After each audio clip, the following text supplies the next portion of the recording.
Rossi and I are fathers of two girls. We've got two daughters. Obviously, with Instagram, like I love posting pictures of my girls up on the Instagram. Gets the most likes. Yeah, they do. They come through for the like. I mean, I mean, he's killing it. He doesn't even know it yet, but he's absolutely killing the game with just his hands and his feet. He's not even his face. Yeah. It makes me laugh when people are like, your baby's so cute, and I'm like, you've seen his arm. You know what I mean? So there's no face yet. You haven't released that. I decided to keep him secret because like I think it's only fair for him. Like I made my decision to do this job when I was 14. 14, 15. I think you get to be a teenager and you decide whether or not you're going to go through with something.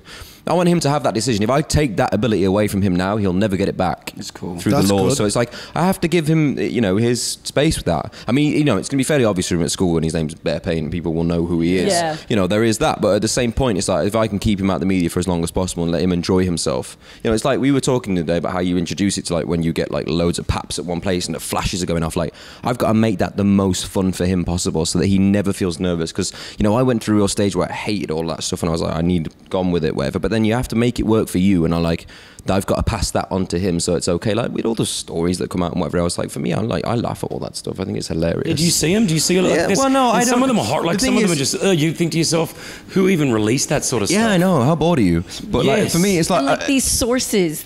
Yeah, the magical, mysterious sources. But like you obviously see them, and then ketchup and mayonnaise sauces. No, for me, I see them because people throw them up on Twitter and stuff. So obviously it comes through my timeline, and then I'm like, here we go again, sort of thing. But they're never going to stop. They're relentless. If that's what their obsession of life is, let them carry on with it. It doesn't really bother me or any of my peeps. That's the way to go. We are. What can I do? Like, I'm just one man. I just do my thing. Like, if you see me out somewhere and you want to make a fun deal of it, you go ahead. Fine. That makes you happy.